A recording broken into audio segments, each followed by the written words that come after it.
Okay, so welcome to iSpring's Leadership Series. We are here with Geoff Blanchard, and soon we'll be adding in Lottie, who's logging in from Ireland. Geoff is joining us from down under, from the land of Oz, and Taylor and I are here representing iSpring here in the U.S. And then again, we see Paulina. Shout out to you, Paulina. Hi, Paulina. Russia. And we're covering the globe today, talking about video and voiceover in our e-learning programs. And we're using a new tool called Blab, which we're really excited about because there's some fun things that they're doing, including you can just watch directly from the iSpring websites. You'll have the replay. So we're excited to be testing this new tool. I've actually used Blab quite often. Okay, it shows Lottie here. I'm like, Lottie, I see you. I don't know. I've added you. It shows that you're on here, but you're not. It's lying to us. No, she's trying to get in. It's something at her end, having trouble logging in. Right. It's like something is, and again, it's usually an internet issue, but hopefully that will pull in. But Geoff, we're excited to have you join us because it's the crack of dawn there in Australia. Yes, 5 a.m. 5 a.m. I don't know if the dawn has even cracked. Is it light outside yet? No, still dark at the moment. So. Yeah, so our goal was to find a time that would work for folks in Australia, and for what works for folks in Australia for Geoff is 5 a.m. So, yes, that's just nice. Just nice. So, but luckily, Geoff, that's why we love replays. We love the ability to watch replays. So for those of you new to Blab, if you click on the left-hand side, it says Tell a Little Bird. If you click on that, it will send out a message on Twitter inviting other people to come and join in the conversation. During the Blab, you can post questions on the right-hand side. You'll see the chat stream over here on the right. You can post questions, and if you put /Q before your question, it'll pop up on our end a question so we can make sure we grab those. But and Taylor, you've got the eyeballs. My glasses seem to be super dirty, so you'll want to do that. Yeah, you've got the young eyes. But, young eyes. I'll keep an eye on all the questions. So keep them coming. Yeah, keep those questions coming. But Geoff, to get us started, you and I connected years ago, and you seem to be, number one, a gadget guy that loves all the technology tools and have a great setup for video. What are some of the ways or tips that you have for non-tech people? Because you tend to kind of you geek out over all this. Yeah, I'll go overboard, definitely. Go overboard. What about those of us who are just starting? Like, what are some of the basic tips for non-techies to start using more video? Well, the thing is these days you've got all these smartphones out there that do excellent video quality. So to start off with, I would just use a smartphone. But number one hint, always do it sideways. Don't do it portrait, or else you just get that little narrow view of that. But with an iPhone, you can, an iPhone, Galaxy 4, Note, any Android phone, they nearly all do an excellent quality for what you want to do with the video. But my main thing would be to keep a stable platform. So even get a tripod. You can get for an iPhone a $12 tripod with an adapter to hold your iPhone. Right. And I actually have a little clip that it's just a little, it expands, and I got it on Amazon. You're right. It was probably like $12 or $15. And it also comes with any selfie stick that you buy. So I think another one came with a selfie stick, and it'll hold your camera, and then you can screw that onto a tripod if you want, or a little desk tripod. So those are great for doing videos. And then what do you suggest for helping to boost the sound? Well, that was another thing, is because, even though your phone does a great picture quality, they don't do a half bad sound. But if you're outside like you are there, they'll do a much better sound outside, but inside it just sounds so hollow and echoey. I always would suggest the startup is have a good lavalier mic, a cordless lavalier mic. But I'm meaning good, not in the price range of, say, some of them are $600 or $700, but I mean a $300 one, which is excellent, but not going too overboard. And you can even get with the smartphones, the smart lavalier that you can get to connect to most iPhones or Android phones that will record the sound directly on your iPhone. But the hint with that is make sure you don't do the same with the same phone that you're going to record the video with. But I find that's an... So you're saying record them on two separate devices if you're doing a... Oh, I've never done that. So No, you have something else recording for sound and then use your video that's recording. that's right. Then because and then sync them up, because most video editing programs, like even Final Cut Pro, that you can just double click on, click on your video, click on your audio, and just say sync, and it will sync the sound, get rid of the sound from the iPhone, and you just have that one from the synced lavalier microphone. So, and I think that's one of the key things to video, is more so is the sound, because people will forgive slightly less quality video. Well, let's face it, we have multi-million-dollar movies that have excellent quality, and they make it fuzzy, and that's so we like the looks of it. We sometimes don't like the stark reality of life, but Right.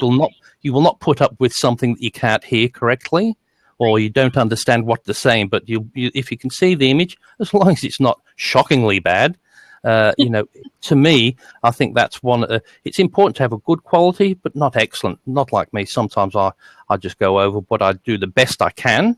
But it's not always necessarily needed. But it depends on the person who is doing it. But I find that the sound is probably, for me, the most important.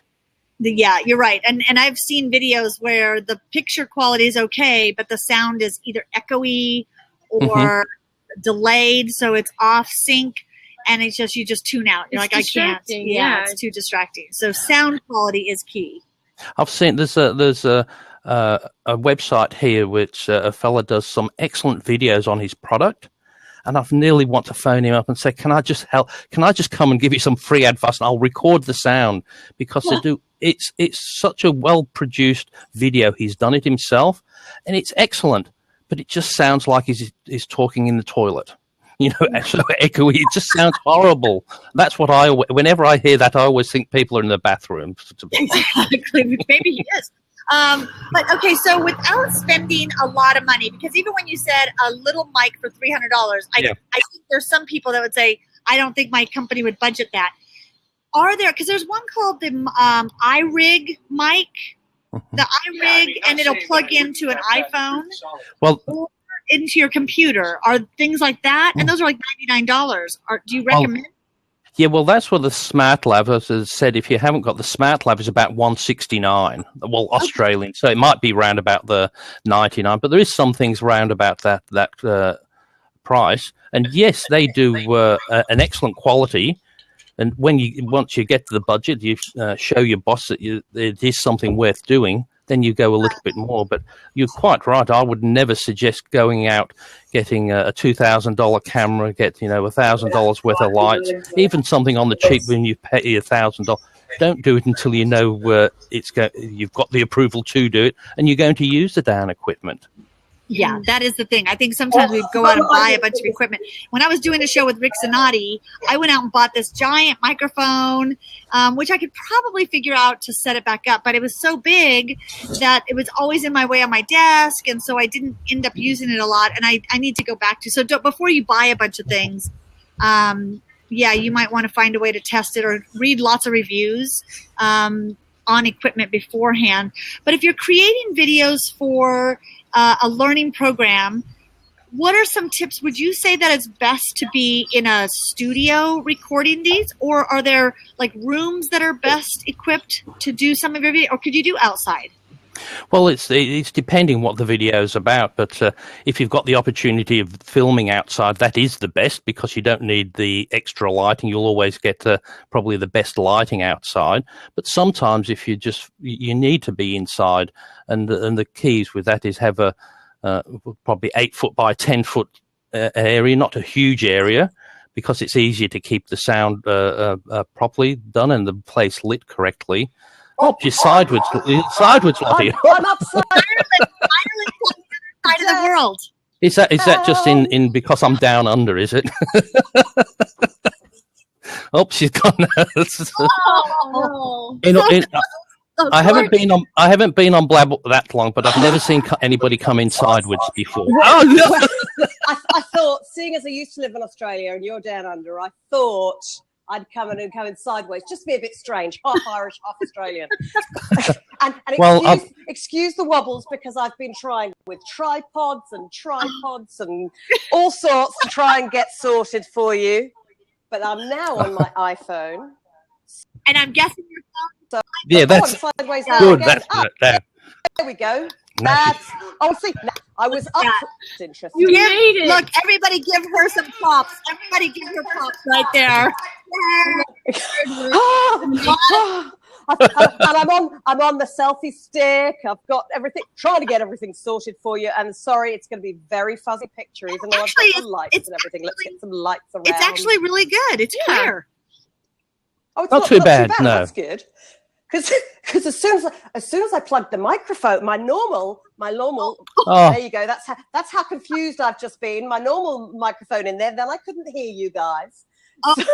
So it's been one of those evenings. I do apologize, everybody. This is the joys of live. Exactly. Video. I know. And a lot of times this is what we're dealing with. We're on the run and trying to bring together with technology. And the beauty is, look at this. We're on 3 different continents, and we are coming together. Yeah, and we're talking, and people can hear us, so that's awesome. For those of you again, exactly, and I'll get sorted eventually. But I tell you what, the best thing. Oh no! Now I've reversed the camera. I can see myself now. I can see myself. There you go. These were the 2 cameras I was trying to use. Look, this little camera, I plug it into one Mac, and now it's not working for my PC, and then I can't even get the PC working. So now I've just got to work out how I reverse the camera again, because I don't know what I pressed. Well, we can hear you. Help people.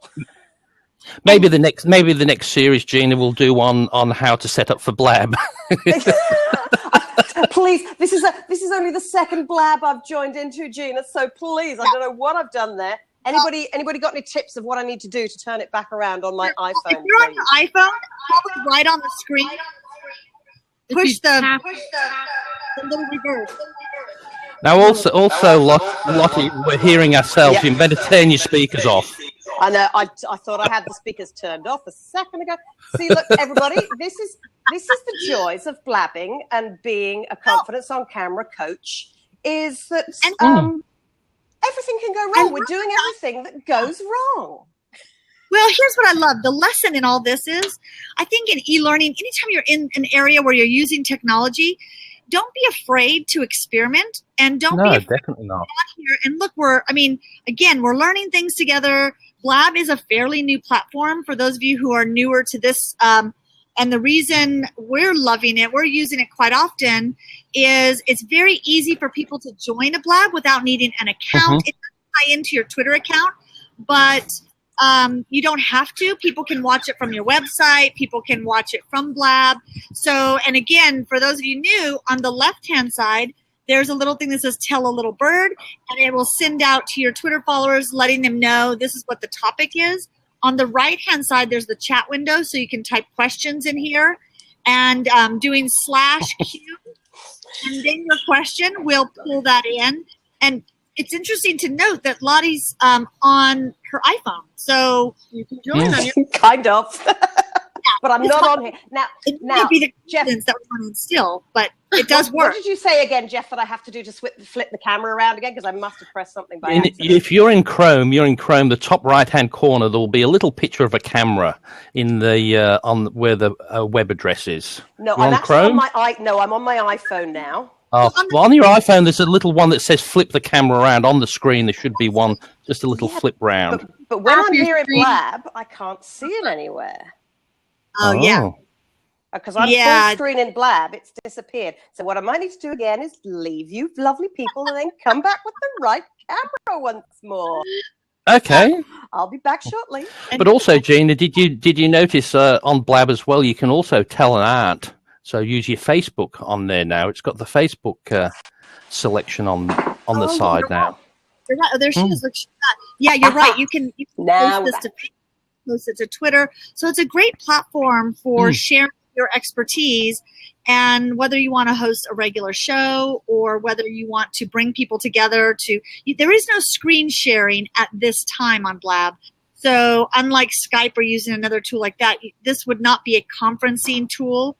Blab is more for doing pulling people together. But even then, Gina, there are software, and I can connect with Wirecast or something else. It's a little bit more complex, but then I can share my screens on here as well. There you go again, Geoff, you're above us all. You and can that do is that. why you are here. Yeah. Exactly. As soon as I saw Geoff was on here, I went, "Yay, he's the man to ask you about all the techie stuff." Tell us, Geoff, a little bit about what do you do in your role in your role as an e-learning professional. Tell us a little bit about you. Well, what my main role is, I also do quite differently. I sort of develop processes with the company I work for, and so change a process. But so that's always gives me the chance I can create the e-learning module for it. So the subject matter expert for that is me. So I know exactly what I want, which I find it's quite easy to do, because one of the things I've found very early on with e-learning, with video or anything, is you've just got to definitely make sure you know what you're doing. I might have a good idea of what I want to do, but the person you're doing it for has a totally different idea, and don't waste any time just doing your own thing. Also get the buy-in from the people who are asking you to do it. What do they want? But I don't know if Lottie gets this, but one of the biggest problems I have, and I think most people developing e-learning do, the people you are doing it for usually don't know what they want until you give them something that they don't want. Yeah, absolutely. So, and prime example of what's happened just now, really, I think, is that totally agree with you on that, Geoff. And I think with all of this new technology that's happening right now, and all of there's the Web Summit is on around the corner from me here right now in Dublin, and there must be 50 million things that they're all talking about over there. Right. Unfortunately, couldn't get there this year myself, but and it's not going to be here for much longer because they're running away from Ireland. Apparently, we're not good enough with our Wi-Fi over here. Oh dear. Yeah, there might be other reasons. But it's until things don't work, and it's the same thing when you're presenting and talking to the camera. Until you find what doesn't work for you, or it's when you notice what doesn't work for you. Mm-hmm. I always coach people with confidence on camera that find the things that you like and work on the things that you like about you.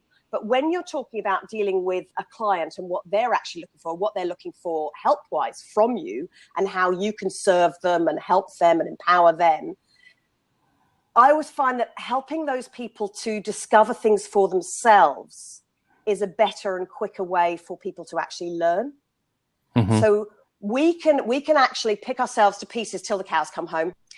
And we'll always be down on ourselves, and we'll always think, oh, I'm a total disaster. Right. I feel a bit like that now. I feel totally stupid because I didn't know what on earth I was doing at the beginning. But the other joys of it being an evening here in Dublin is the time at least my husband was able to walk in and bring me a glass of wine. So cheers to everybody for that. That's why the camera was sideways. No, I haven't. Look, it's full. I haven't even drunk any yet. I know that's a rather large glass of wine, but I haven't even had a sip yet. But yeah, I mean, the main thing I think is that it's far easier for us to know what we don't want than for us to actually identify what it is that we like, what it is that we want, and therefore how somebody can help us. And I think, Geoff, with what you were saying, it's whether you find the same thing in the States, is that by actually having those discussions with people at the very beginning, and you might end up that you're not the person to work with them, or they're not the person that you want to work with, and that it's okay to say no to people. Which, Geoff, both of you, this kind of brings up a question of what do you think is the most important when you're starting a project that's going to involve some video or some voiceover? How do you begin the planning? Is it storyboarding? Is it obviously identifying what programs the needs are, the outcomes? But when you start putting this together, what are some of the most important pieces of the plan? Well, for me, my first step is, I do a storyboard. I don't do too in-depth one. It's my way of doing storyboarding. And some people freak out that, I can't be bothered doing. storyboarding can take in 1,000 different ways. I just get a PowerPoint up and just take notes and do different slides. Say, well, what do I want to do? Or what's the intro? What's the objectives of the course? That's my main thing, the points. And then I'll find out what the program or what I'm talking about and get as much information as I can, if I don't know about it, from the people who do. Because the worst thing with any of these e-learning modules that you're doing is sitting down to do it and they say, how do you do that? I don't know. And not getting enough information there. But that's what I find, is sitting down and know where you're heading before you start. Because some people just go in, I'll just create one.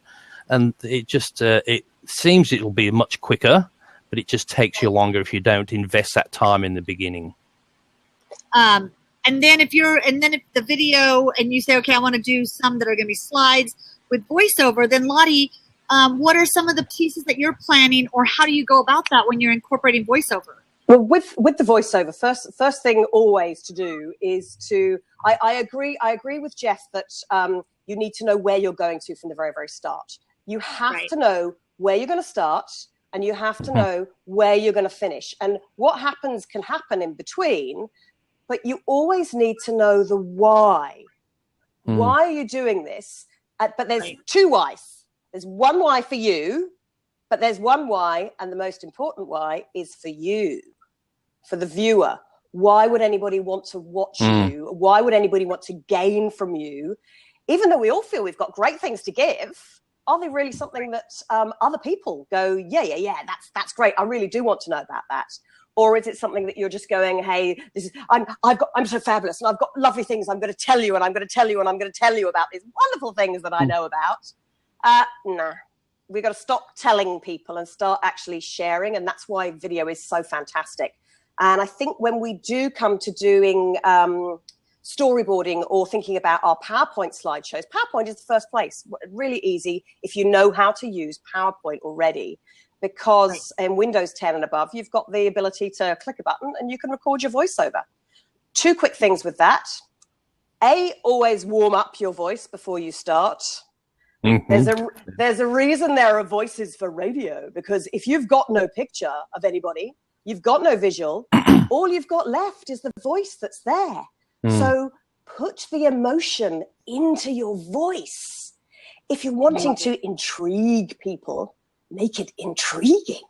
If you want to challenge people with your voice. Think of the variety and the fun and the play that you can do with your voice. And a couple of my great Aussie mates, one of my best mates is Ian Lottie Fulton, and he does the voiceovers in Australia for the AFL, the Aussie rules, and both the football leagues. He's done all of the rugby and all of the football leagues over there. And he's the 4'10" man with a 10'4" voice. Oh, I love because his voice is like this. And if you listen to the footy in Australia, you hear this big voice, and you're expecting a giant. And actually, Lottie only comes up to about here on me. He's like, it's not even as tall as me. So hence the name. Hence the name Lofty. Exactly, the very Australian name, Lofty. Always. Now, Lottie, what are some warm-ups that you would recommend? First thing, what I was doing before I came on here, when I was messing around with everything, trying to get everything working, is simply humming, going, but highs and lows. If you're a singer, you know what your singing voice can do with the variety. Because when we have eye contact with people normally, I can actually look you in the eye and I can see whether you're understanding me. And what we have to realize is that with a camera lens, we can either end up staring at a camera because dead, and I'm actually not doing anything now. I'm not changing my voice, but this is actually what psychologically, physiologically happens to you when you stare at one blank point. Even my brain's going a bit blank now. Anyway, so come out of that. If I think that I'm actually talking to a real person, then I can think of vocal variety. And that comes in naturally because I've got the eye contact with that real person that I'm thinking about, that I'm talking to. Like, I can see you guys, but even if I look at you on screen, you can see now that I'm not actually making eye contact anymore with you. but by looking back up at the camera lens, I'm actually making that eye contact. Now, when you're in voiceover mode, you need to do the radio DJ voice a little bit more than you would normally. The other thing, which I'm terrible at, this is my pet naughty thing from me. Oh, we're by ourselves, Lottie, so we'll keep going. We'll keep going. We've taken over. We've lost Gina. We've lost our leader. Where's our leader? Please come back, leader. Oh, we can continue. We can carry on. Thank you very much, everybody. But I think the main thing, Geoff, that you probably find as well, is that when it's voiceover, and living in Australia as I was for about 10 years, it's a terrible habit we have. And that's a very Kiwi thing. I've got my Kiwi passport too. So we have to be aware that there are other people in other parts of the world who might not speak as quickly as we do. So we have to articulate very clearly. Gina, you're back! Whee! We missed you. I think when you stared at us, it put us into a trance. Well, yeah, because she said as soon as Lottie stared at you, you froze, and I thought, gee, you're keeping very still. It was the fright. It scared us. But I agree with you, Lottie, with the voiceover. Definitely, I learnt a lot when I started doing that, because you don't realise how you speak until you record yourself a lot. And like the thing is, I say the word "wouldn't it," WOODENIT,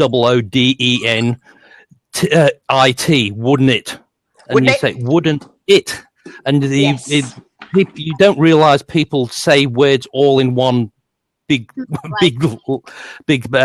blab, as they do. Yeah, exactly. So I'm just plugging in my phone, because now I'm on the iPhone. Now, of course, the iPhone is deciding it's going to run out of power very shortly. So excuse me ducking in and out of the screen. I'm just trying to plug myself in. But there's a great book I'll throw out, one called How to Say It With Your Voice, and the author is Jacoby, and it was interesting because it's a great book for really practicing different elements of speech for doing voiceover work or speaking, and it had a lot of that. It's not losing your energy at the ends of words and making sure they're crisp.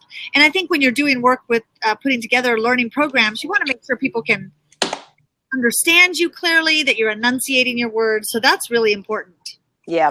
And I always talk about the 4, which is actually one that I learnt in Australia with working with Moira Fay, who are a great casting organisation. When I was a trainer for them in Australia, they talk about the 4 parts of the voice, which is you need to, even though we're on a microphone, we need to project, which is the P.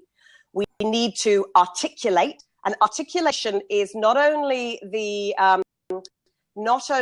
speaking clearly, enunciating, pronouncing words clearly. Oh, we've lost Gina again. Yes. But we'll keep going.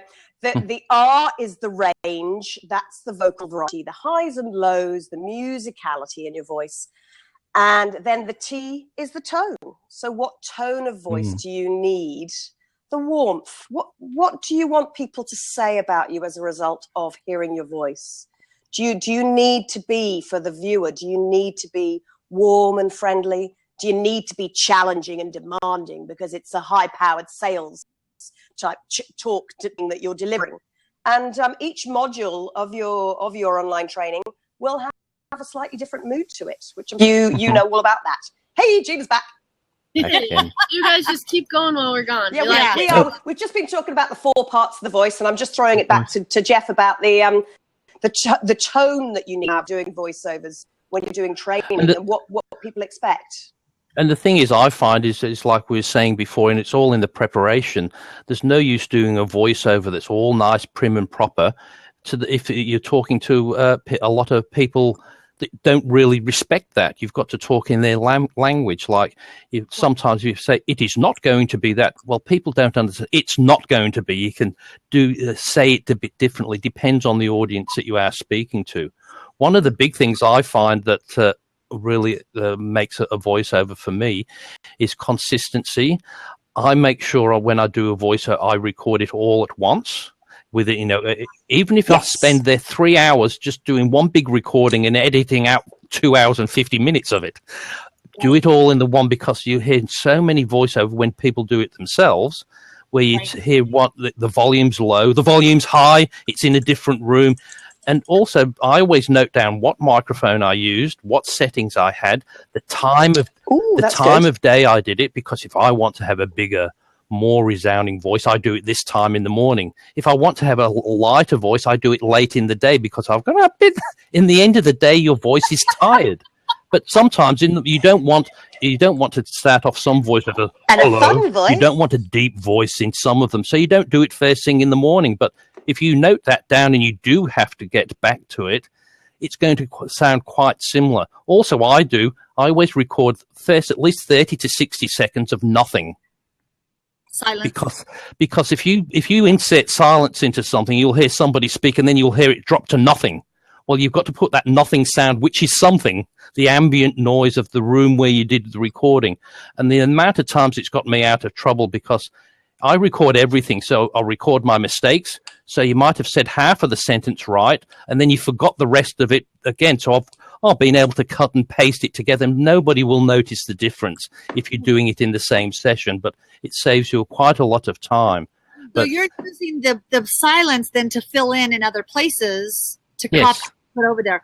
That's really smart. And I've heard people talk about and that they record some of it live, that they're speaking and being on video, and then others are doing a screen capture and speaking. In that case, you would want to record the entire thing, like you were saying. Make sure you record it in one setting, either way, so that you're using the same audio instead of switching where you're close to the computer and further away. Things like that can make a big difference in the way the program ends up being edited together.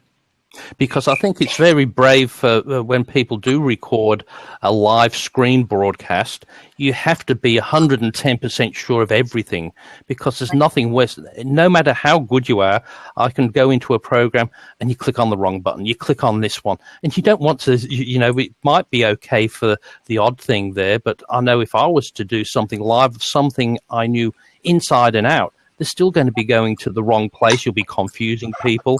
So I tend not to do that. But as I said, these people who do the webinars and live demonstrations, I really do have a lot of appreciation for their skill, where people just think, oh, they're just showing me a bit of a product. It is a very big skill that Lottie, I think she trains people on how to do that and to do a confident webinar, things like that. It's not just all about the one format just in the e-learning.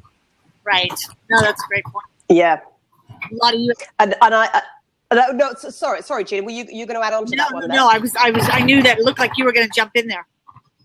Yeah. I think as Geoff was saying, that the technology. I'm not way up on the technology. I focus on my niche, and my niche is the helping you be you, helping you present the best you that you can present, and enjoy doing this when you're doing it. And here's me, like I'm probably actually the fact that I'm here having to handhold the camera on the selfie stick. This is actually a chance for everyone, and you can see it's moving around in the background. There's my kitchen over there. You can kind of see all of the bits that you don't want to see. Whenever you are on camera, it's great if you can do the intro and the outro, the beginning and the end of your video with you talking. That's how you're going to get the connection with people, because you're making that eye contact at the beginning and at the end of training. And it gives you the opportunity to do this. Smile. How many training videos have you seen that it's like, hi, and welcome to Finance for Growth today. We're going to be talking about finance, and it's very exciting that I'm here with you now. Right. It's making exactly all day. You want to listen more. Yeah. So it's but say what you mean, put the voice behind what you mean, have the intro and the outro with you on screen, have the guts to do it. I mean, I'm doing everything wrong, but when you do, make sure that there's nothing kind of actually right now, how it's set up right now with this little line right through the top of my head. That's not good. But if I move over and I have it set up so that the white is behind me here, this is how I had it all set up really nicely with the other camera. And here we go. And you move different directions, and it's opposite from the way that you think it is when you're on screen. But then it's a tricky thing. There you go. That's a bit better there. I'll sit at a funny angle. It's a tricky thing to practice. And I think that's one thing to keep in mind is when you're working, obviously when we're creating e-learning programs within a company, you're going to have a little more structure and you're going to be in a place, hopefully, where you are able to have a little more control and set things up so you don't have, a bright window behind you and you have more, so it doesn't sound tinny. But there are times where maybe part of the program you're putting together is being out in the field and doing a training part of a video where you're talking to somebody live out somewhere. Look for little things like that. Is there a trash can in the way? Look at what's behind coming you. out of your head. A tree coming out of your head. Well, the main one I always love is the plant sticking out of your ear. Of the ear, yes. We had a lovely meeting at the weekend, and one of our speakers had a beautiful pot plant that was growing out of the side of his head and out the side of his ear. It was a great talk. But that's the thing is, and I must admit, I do the same thing. When I'm watching video, and if there's a distracting background, I don't hear a thing that they're saying, but I'm having a look what the books they have on the bookshelf. And what's that mess in the back corner? The washing? And I have a look at that all the time. Like even now, looking at Gina, I'm looking at that awning in the back and seeing if anybody's going to go into that. Yeah, where business. are you, Gina? Where are you? Lottie, you might want to get over shop. No, canvas and cocktails. Yes. Ooh, that looks nice. I'm from Chicago, and I'm here in Colorado for a couple days. And so, we had a big meeting, and so we're off-site. And there's we're in the field. In the field under a lovely umbrella I can see, so that looks like a nice little spot. But this is the joy about Blabs and about Periscope. Certainly. About all of these new tools is that even though right now I'm wobbling around on my selfie stick, you can take this anywhere. Literally, if I show you my studio, my portable studio right now is my proper munty, we call this in this side of the world. It's a proper selfie stick, so it's got a little bit of wobble built in, and it can expand there. And then I've got my little portable light, which is my Kick light, which is a USB rechargeable light. I like that. And then I have my phone, my little knotted microphone, and that's good. what I travel around with. And I was at the Professional Speaking Association conference, and I was doing the selfie stick reporting. Let me ask about lighting, because that's something that I hadn't thought about. And Geoff, being a gadget guy, I love that little portable lighting. What do you have that you can enhance lighting when people look shadowed in the front? Do you recommend something that's not, top of the line? Do you have anything other tools? Well, it's funny you should say that. I've got a little LED light that cost me $14.95 that has a torch on one end and an LED on another, and it's got a little magnet on the bottom, so it sticks onto a wall, onto some metal, and that's all you need. The cameras are so good these days that sometimes you just want to get rid of the little bit of shadow. You don't have to have them looking like a vampire, that white that they've got, because sometimes people go overboard and that just look like the white as a ghost. You just need a little bit to give a credible color to that. But there's like Lottie had there before. There's lots of these LED lights around now, and with the battery that they can last for hours on end. And I mean, even if you go to what they call an expensive one, you can get ones for about $100. That's but look at how different that makes for Lottie, and that was so. This can go from the back of the room. This is the Kick light by Rift Labs. It also can change you to yellow if you want it to. Halloween. It's got 56 different Halloween colors. Okay, let me put that at 56 different light settings. Now, my only thing with lighting is, though, as well, is if you're going to do extra lighting, you really need a different camera, because like even this, I've got the camera in the computer that's just going through the Mac. My lighting is better than this, but this camera compensates for it. See, it's too bright and it darkens it. Whereas if I have my proper camera, I can set the exposure level and it correctly, so it does and you can get the right brightness in there. So if you are using a lot of lighting, you really need to go away from just say something like one of the automatic ones. If you get a manual setting where you can change the settings on the camera, that's best for your lighting. Then you know exactly what it's going to be like all the time, so you can have the right settings. As I said here, if I block my camera on the top here, I might sometimes get that it will be brighter. It will brighten up the picture. So, but that is important. And I've seen. But then, Geoff, what else do you use? Because I mean, if I'm in the studio, I've also got these little. This is like a builder lamp, and this is my up. Yes. What I normally use in studio as an uplighter, or I put it onto the wall and it reflects the light off the wall. Then, which far better reflecting off the wall than if I actually try and shine that on me. You see, that's far too. Yeah, that's too much. What I do have here, when I do want to do it properly, and that I have an LED light, but I point it to the ceiling. Like you said, if you've got a white ceiling, do that off. Then it does an excellent light, but it's fully adjustable for the different colors, light and the day, and inside and outside for the different types of effects that you want. But it cost me about $500, but it's well worth it. It's portable. You can put a battery on it, but it's the one light that I can get away with everything. I've also got a cheap, what I call is about $300 three-piece lighting kit. So I've got the hair light and just the two coming in from the side to get rid of. I've just got the one here. No room on that side. There's a wall there as well. But they're just fluorescent lights that do the job just as well. But all I just like is and sometimes you want the shadows in a particular area. You don't want everybody to be perfect. It's depending on the look that you do want. Right. And I think actually, if we look at Gina now, like you guys in daylight is the most beautiful light that you're ever going to have. Right. So make sure the sun is not behind your head. Exactly. Make sure and also not filming in direct sunlight where you're going to be like this, squinting at the camera. Right. Where you are, we can see you perfectly there, and and it's a really lovely light. And I'm curious if people in the chat, we'd love to hear like any pieces of equipment that you recommend or you use. And I wrote down, Lottie, is it kick light? Is that what you said? It's the kick light. Let me see if I can type it in on the computer here for you. It's the Kick Light by Rift Labs. So I'll put the URL there. Yeah, I think finding pieces of equipment that, again, you can always later upgrade, but start with, obviously you don't want to just buy the cheapest things, but read reviews. Amazon, I'm assuming, Geoff, you use like reviews on Amazon. You probably write the reviews on Amazon now, but are those pretty trustworthy?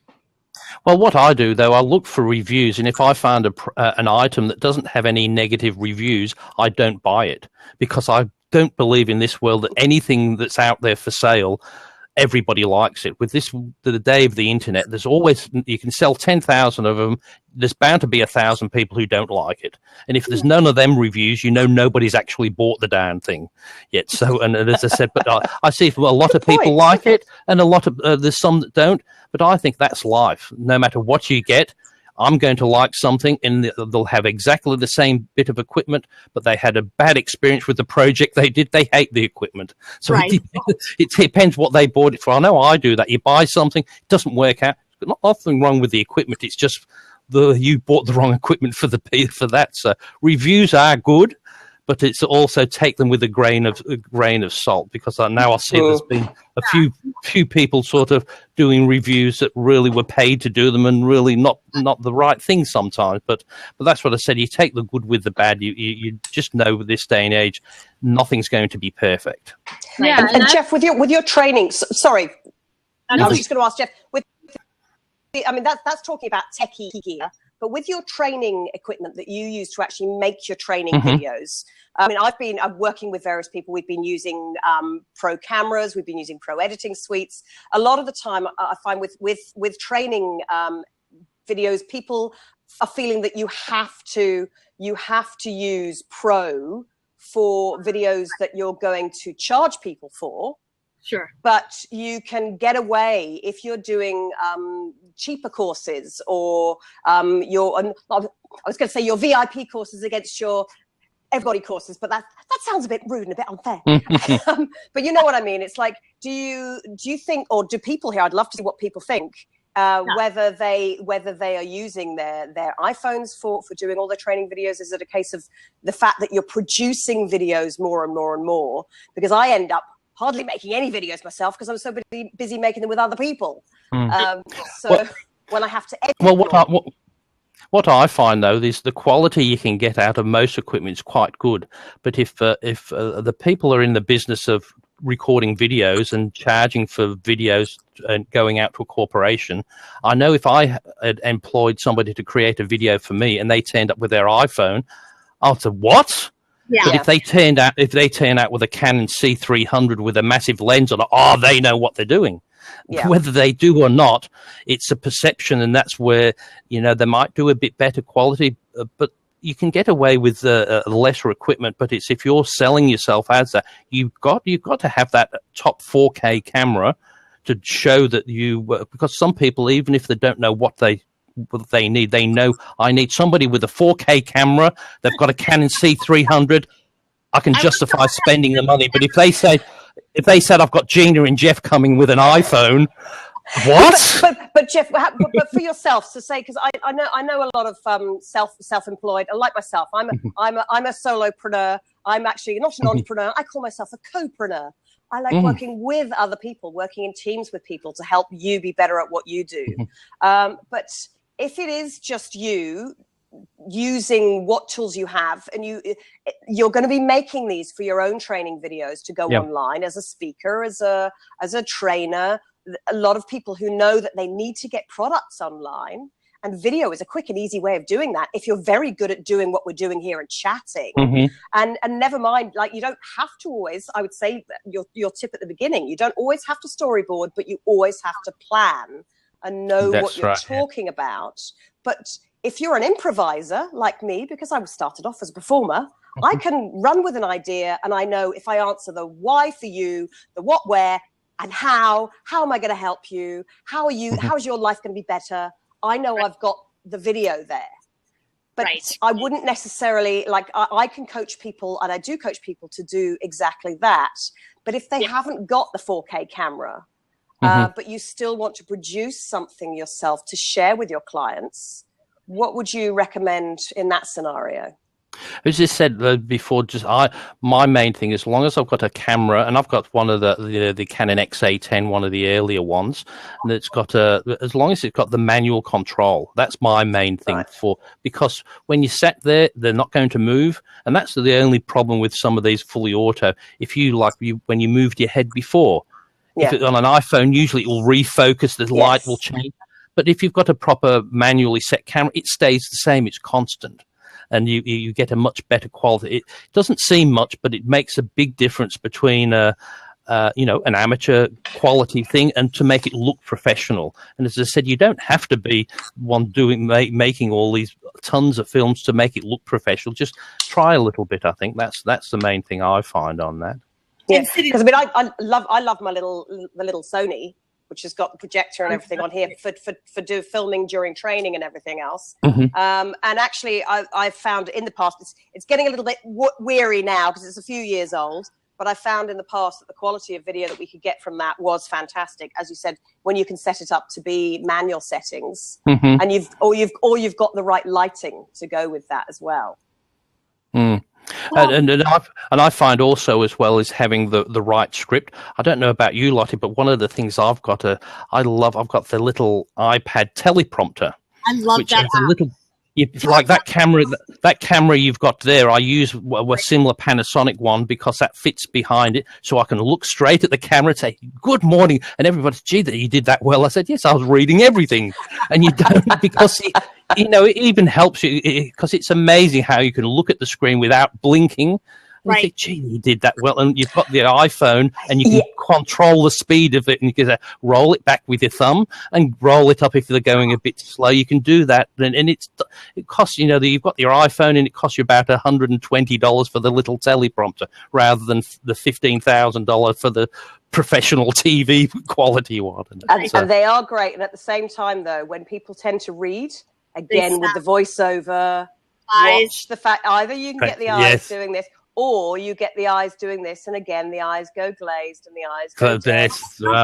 You have to actually learn to blink when you're using a teleprompter.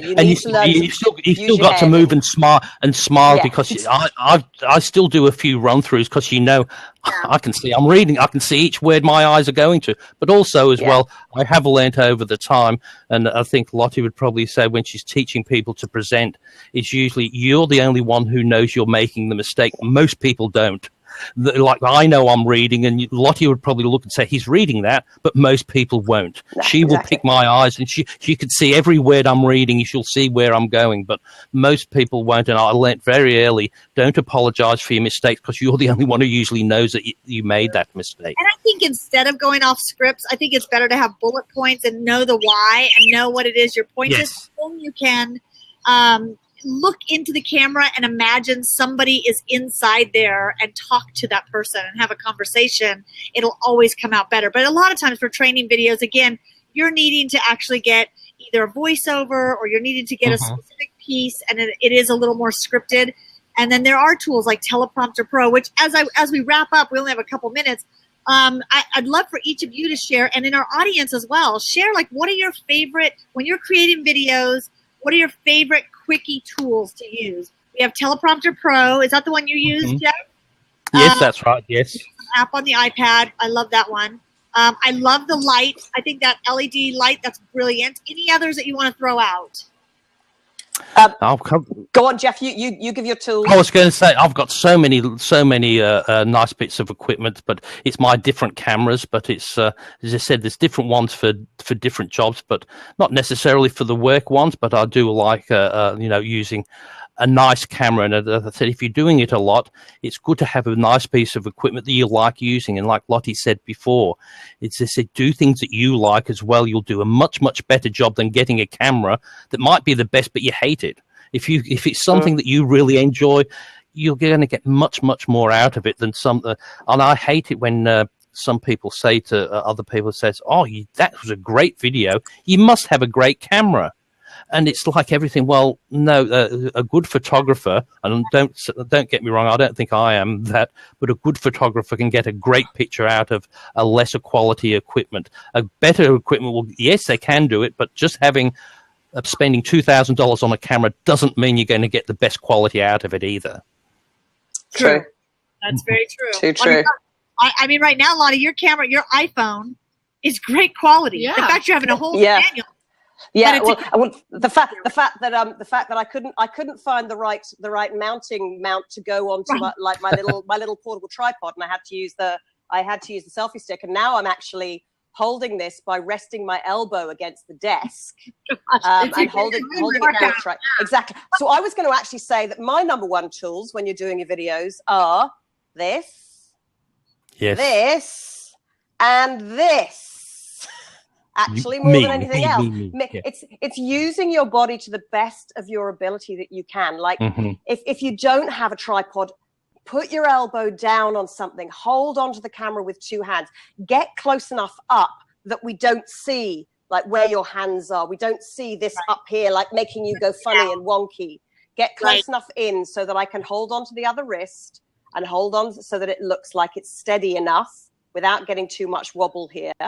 And then a few other little things that I have is learn to sit properly. So I actually have this back thing so that when you're sitting on the desk, when you're sitting on your chair at the desk, whenever you're doing voiceover or whenever you're doing video, you need to be able to use your diaphragm so that you can still project your voice. So this little noodle thing behind my back supports my back. I sit up straight, not slumping, because if I slump, look, I've done nothing to my voice yet, but can you hear how it's totally changed? And the other thing is if I stretch my chin out, can you hear I'm not doing anything to my voice, but again, this is how the voice changes. So you need to be very, very aware. And then also I have my big blue Yeti that picks up. I love my Yetis, love the Yetis. And my most technological super smart piece of technology, the box on which I rest my laptop, a plastic box here, so that I can actually raise the camera up to eye height, because I'm so sick of Which this. is important. Yeah, don't let us look up your nose. Exactly. Yes, thank you very much. And also doing that again, we get this huge gap between people, the light up here, the gap between the top of the head. And again, I'm not doing anything to my voice. I'm just giving myself a double chin. You're seeing up my nose and my voice is going funny. And I've So seen hold people it that have up. two screens where they're using two monitors and they're looking at this screen while they're talking, and yet the camera's over here. It's like little obvious things, but if you are going to use video, just look at the little basic things, run some tests, get over the fact that most people hate what they look like and sound like on video. Get over it. It's what you look. Get over it. And Well, if you've got glasses as well, the fact that you've probably seen me every now, rather than having to do this with your glasses, if your glasses drop down and if they're reflecting in check that out. Lift your glasses up like that, like I've been doing from the side, rather than going across your face. Avoid getting your hands in the way of the camera and your eyes, because every time you do that, you're losing your eye contact. And that's the connection that we're making. As I said, Jeannie, you're saying about listening and hearing and watching yourself. I learned many years ago, thinking I never used to like doing that a lot at all. But then I thought, well, I'm doing the training. People have to listen to me. They look at me. So what's the difference about if I record it? And then I thought, well, if it's terrible for the whole of my life. So, hey, they have to put up with it when I'm standing there. So it can't be that bad. But I think Lottie would agree. Once you get over listening to yourself, and you've just got to record, listen to yourself, watch yourself. Right. After a few moments, you get over it. You say, well, people listen. You only sound funny because you don't hear the way you speak most of the time. And I find with my microphone, sorry? You a couch or sofa next to you, so after you can lay down and do therapy. Get over it. That's right. I do a lot of... My favourite Aussie phrase, sorry, Geoff, my favourite Aussie phrase was, I always learned you've got to be flawsome, first of all, which is have your flaws and do them awesomely. But my favourite Aussie one is learn to stuff up with confidence and get over it. And that was that's right. And like I just said, if you get any people who are doing e-learning videos and that don't have rubbish out there, they haven't done anything. Because I go back to things I've done. Oh my God, that's still up there. It's not bad, but I see how much I've improved, and you think I better re-record that. But you said people say, "Oh, but it won't be any good." I said, "Well, what have you got now?" Nothing. I said, "Well, anything's better than nothing. Give it a try." And also, like you said earlier, Geoff and Gina, the fact that if people haven't seen it and they're seeing it for the first time, to them, it's not necessarily bad. So we need to leave our egos at home and just literally get over ourselves. Yes, we learn and we get better as we do something, 10,000 hours of practice. But with our training, as we grow older, yes, more knowledge is there, more skills. The people that we connect with, collaborate with, learn. And that's the joy of part of life. Is the fantastic part of life, is traveling and picking up and connecting with these fabulous people that this is doing now, like 3 continents. Wow, 3 lots of different time zones. And I know I've got people from the UK, Frederica from the UK. We've got people from the States. We've got people from all over the place here who are with us. So it's get over ourselves. Get over it. Be kind as well. Be nice to yourself, because this is tricky to do. So we have to look at what we like. You're already good to get started with all these. Yes. Yeah. And probably my last word on voiceover for me, there's a few things I just hate, and I'll make sure I have these in front of me that I never say. I never say so. I forbid that. And if I'm saying somebody so and said well and now you and then you, I ban them. And basically, I don't say, well, if it was so basic, why are you bothering doing a video about it?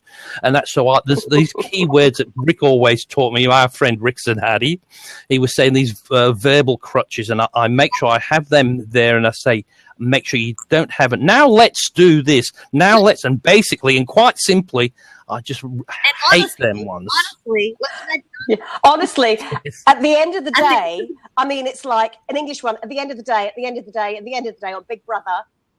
Honestly. And, I mean, mine was always. I mean, it's like. And everyone's gonna have their own, and you just have to record yourself and write down all things. No, now that you guys have thrown all those out, there's nothing left to say. We have no more. But the thing is, if you say them once, it doesn't matter. It's when you repeat them 3 times in a 3 to 7 second rule. But it's once is fine. That's right. But it's when people say, and I try not to, because everybody said, and you count some. I've counted one in a 30-second thing, and they said it about 40 times, and I hate that. But she goes for any of the Aussies out there. Right? That's an Australian comedian. That's right. But there's just so many different things that are in voiceover as well. When people try to be proper and correct, and I hate it when they say a customer consultant. It's not. It's a. It's not a. But most people say a horse went by. A horse went by, and the. It's the horse, the apple, not the apple, and just simple basic English things that people forget. But when you're doing voiceover, performance, you've got to make sure, even though if you say, well, and my keyword that I hate, now I sound the idiot because everybody thinks I'm the idiot, asterisk. Everybody says asterisk, and I'm the one who says asterisk, and I'm the one who sounds like I'm the idiot now. So, but the key words that asterisk, not ricks. I think we need a whole show on just about on arcs. We've got an arc specifically for a pre-formed show. I think it's going to be called "Don't Get Me Started." Yes, Don't get me started. We'll speak pacifically. Pacifically. Use knows what I was talking about. Yes. Yeah. Okay. We are at an hour. I can't believe this is okay. Right. Oh, and Geoff and Lottie, this was more than fun. Great. Man, finally when we got there.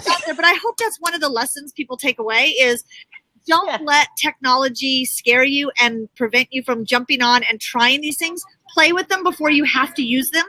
And do some things with some coworkers and peers or people around the globe that you can collaborate with and create some fun content. Start practicing to use these tools so that when you have to use them at work, you've got a little more experience under your belt. Yeah, and I think even though I literally just started last week with blabbing, and even I practiced and I thought I knew what I was doing and it was all working, and even so it still all falls apart. So get over it in the moment, laugh at yourself and have some fun when you're doing it. But Lottie, I'll give you an out on that one. This is still in the beta, so you can say it's a glitch in the system. Let's just say it's your fault, not mine. We'll say that. Pointing. Blab. That's why we froze up a couple times. It's blab. Yes, that's right. You just wanted to give us the opportunity to take over, that's all. So. I wanted everything that was wrong, just so people could see what's wrong on Blabs. Yeah, that's right. We all feel better. We don't know what we're doing all the time. It's not perfect. Exactly. But exactly. Thank you both for making this a really fun hour of talking about video, voiceovers, and getting over ourselves. Yes, that's right. We missed a little bit about the voiceovers. We'll do a bit more another time. I think we can do that. But thank you guys. Thank you for waking up early, Geoff. Gina. Lottie, this was wonderful. And we look forward to another wonderful iSpring Leadership Series on e-learning professionals, bringing you the best right here from around the world. So thank you very much. Thank you. Thank you. Bye. Bye, Geoff. Lovely to meet you.